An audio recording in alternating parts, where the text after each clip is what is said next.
alayhi wa sallam connaissait, a remarqué son intelligence, il va le nommer chef des armées et va l'envoyer pour plusieurs conquêtes.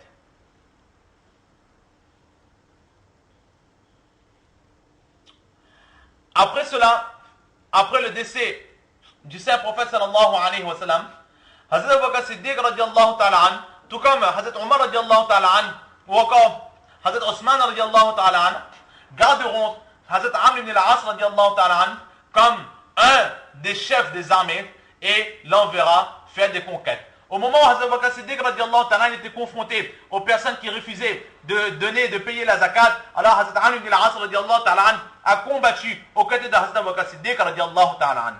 Lorsqu'arriva l'époque de Hazrat Omar radiallahu ta'ala an, sous le commandement de Hazrat Omar radiallahu ta'ala an, Hazrat Amr ibn al-As radiallahu ta'ala an va conquérir l'Égypte et c'est lui qui va amener l'islam dans l'Égypte.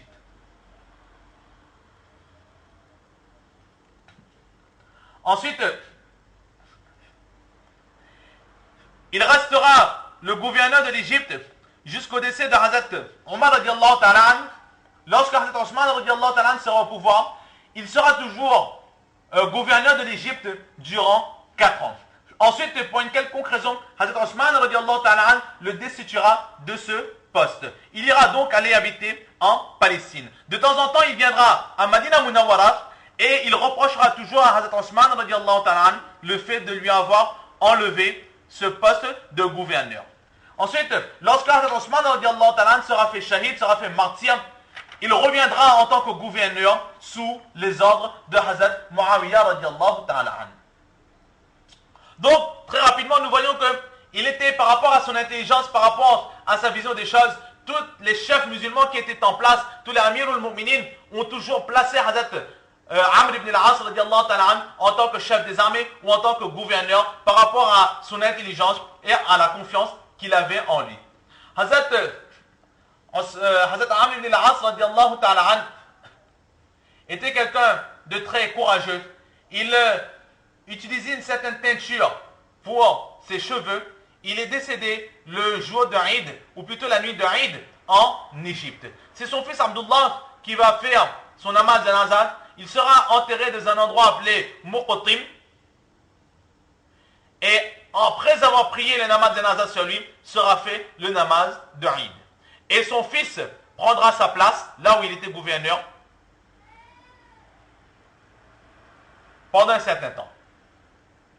Au moment de son décès, Hazrat Amr ibn al-As radiallahu ta'ala an ne cessait de répéter ces paroles. « Oh Allah, tu as ordonné et j'ai désobéi.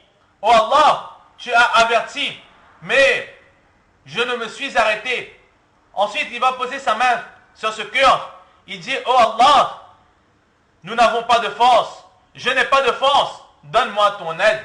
Oh Allah, je n'ai pas d'excuses. Pardonne-moi. Oh Allah, je ne me présente pas à toi avec de l'orgueil, mais je m'adresse à toi avec un cœur de repentir. Il n'y a point d'autre Dieu à part toi. Oh Allah, il ne cessait de répéter ces paroles avant son décès. Et au dernier moment, avant de décéder, il était en pleurs.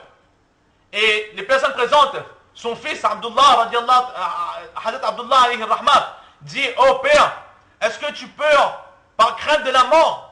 Alors il dit « Non, je jure par Allah que je ne crains pas la mort, mais je crains ce qu'il y a après la mort. » Il explique, il dit que dans ma vie, j'ai eu 3 étapes. J'ai eu la première étape avant ma conversion. Avant ma conversion, j'étais le pire ennemi du saint prophète sallallahu alayhi wa sallam. Je détestais l'islam, je détestais le prophète d'Allah sallallahu alayhi wa sallam. Si Allah m'aurait pris à ce moment, alors l'enfer aurait été ma demeure éternelle. Mais ensuite, j'ai eu la chance de faire le bayt, d'accepter l'islam sur la main du saint prophète sallallahu alayhi wa sallam.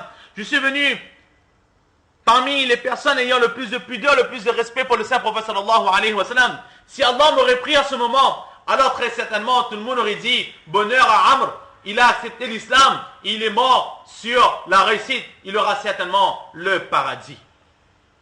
Mais après cela, on m'a habillé des vêtements de gouverneurs, les vêtements des politiciens, les vêtements de chefs. Mais maintenant, je suis ignorant. Où est ma demeure? Ai-je bien respecté mon rôle? Ai-je bien respecté les droits d'Allah et les droits d'autrui dans ma mission? Ou ai-je négligé cela? Maintenant, je pleure, je ne sais pas. Où est-ce qu'Allah subhanahu wa ta'ala me mettra après ma mort? Serai-je parmi ceux qui auront réussi? Ou serai-je parmi ceux qui auront échoué? Mais toujours est-il que je vais mourir. Je vous interdis de pleurer, de vous lamenter après ma mort. Et lorsque mon corps sera emmené au cimetière, ne me suivront aucun cri, aucun pleur, aucune personne se lamentant.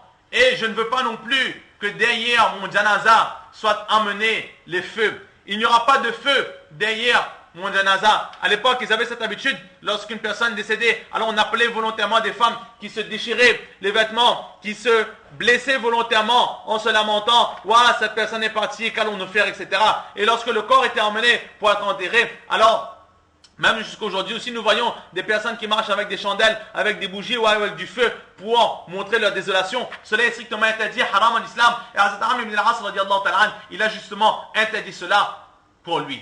Ensuite, il dit, lorsque je serai décédé, alors attachez bien mon kafan et versez sur moi de la terre et ne construisez rien au-dessus de ma tombe. Ne mettez ni des morceaux de bois, ni des morceaux de terre. En islam, il est interdit de construire des monuments au-dessus des tombes, que ce soit des dômes ou autres, il est strictement interdit. Ensuite, il dit, lorsque vous aurez enterré, vous aurez déversé toute la terre sur moi, asseyez-vous quelque temps auprès de ma tombe et ensuite priez pour moi qu'Allah subhanahu wa ta'ala me réserve la meilleure des récompenses.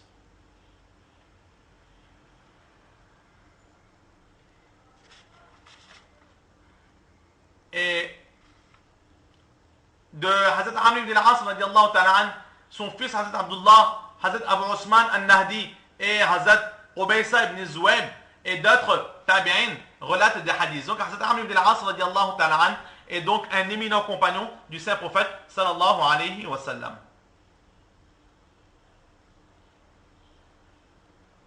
Voilà donc ce que nous pouvions dire au sujet de Hazrat Amr ibn al-As radiallahu ta'ala. Donc nous allons nous arrêter ici pour aujourd'hui. Allah subhanahu wa ta'ala nous donne le tawfiq de comprendre ces quelques paroles, surtout de mettre en pratique et de propager. Wa ma tawfiqi illa billah.